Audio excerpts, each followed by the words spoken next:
Welcome to Sports Overtime on week 3 of the high school football season. After playing a one-point game in round 1 of the state playoffs last year, Seward and Lincoln Pius X meet again. The Bolts upset bid denied a year ago during the Blue Jays' run to the Class B semifinals.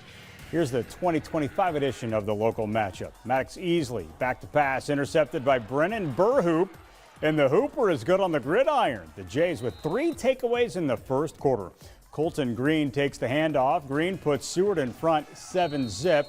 Move ahead to quarter number 2. Jack Vanalik is going to go over the defender, Randy Moss style. Vanalik turns upfield for a 42-yard touchdown. Seward leads 14-zip at the half. Pius finds some life after the break.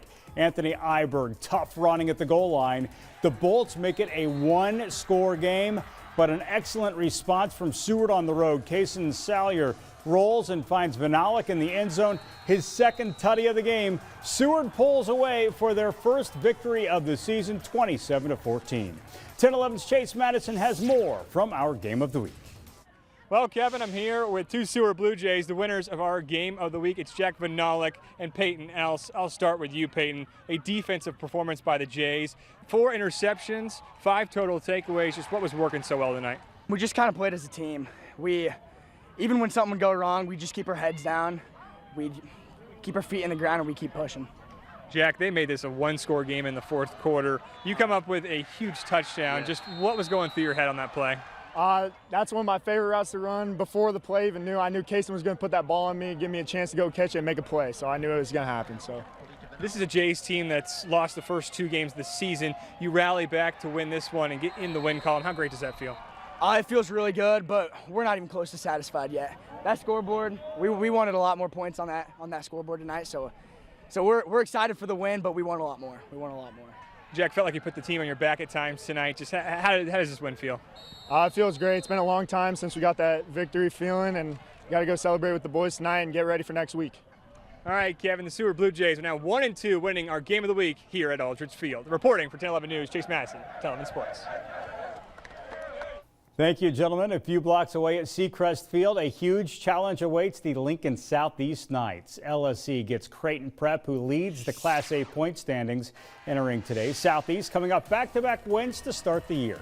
30 seconds before halftime, LSC wants to take a shot. Gavin Sim is hit.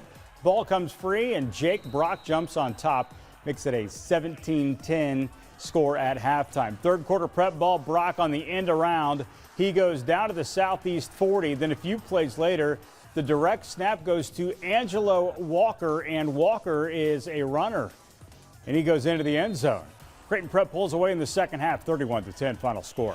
Lincoln High enters tonight undefeated at 2-0, same record for the Fremont Tigers. Aiden Boajub goes to the right side and scores. The Tigers take control in the first half. Sorry, that wasn't pronounced right. Ben Lanham, that is correct.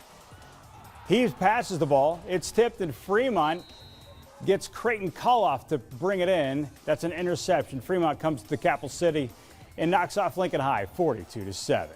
Lincoln Northeast seeking a 3-0 start for the second consecutive season. Grant Matson swings it to Michael Hunter Jr. He plows over a defender. Oh, yeah, stretches the ball over the goal line. Great effort by Hunter. Then Matson going deep right into your kitchen. Kamari Quarles Rupert with the catch. Another blowout win for the Rockets, 3-0. They've outscored their opponents this season 156-6. Lincoln East traveling to Grand Island. Spartans line up. A first quarter field goal. Cohen Terrell knocks it through. East grabs an early lead. Evan Jones, to Isaiah Wyatt. Both feet inbounds. Nice catch by the GI wide receiver. Lincoln East defense flirts with the shutout tonight. Huxton caught with the tackle near the line of scrimmage. Spartans roll 30-3.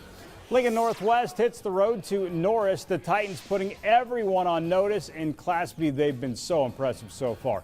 Evan Greenfield slings it to Dallas Washington.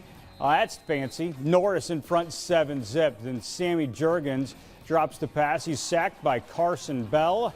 Later, Norris goes to the bag of tricks. A fake punt. Excellent play call here, and number 5 is headed to the end zone. Norris wins big on their home field, 63-0. Matchup of undefeated teams tonight between Lincoln Lutheran and Doniphan Trumbull. DTQB Parker Volk leads the state in passing yardage. Volk is picked up by Charlie Caldwell. The Warriors defense slowing down the Cardinals, who averaged 35 points per game. Doniphan then backed up at the goal line. Kaiser Hanneman comes through with the tackle. Nearly a safety, and every point was important tonight. It's a 2-point difference. Lincoln Lutheran now 3-0 on the year. Lincoln Southwest falls on the road this evening. The Hawks are clipped at Papillion La Vista. Lincoln Christian, meanwhile, makes it 2 in a row. The Crusaders roll past Auburn. Kearney hosting the state's #1 ranked team, Millard South. The Patriots, by the way, without their coach serving a 2-game suspension. Millard South also forced to forfeit a game earlier this year for violating NSAA rules. Amarian Jackson with the interception. Then Amarian Jackson with the reception. Touchdown pass there by Jet Tamala. He's committed to Alabama. Millard South plays angry tonight. 72-0 the final score. They are the front runner in Class A. Let's take a quick timeout. More highlights are coming up. All of tonight's scores are at the bottom of your screen and on 1011now.com.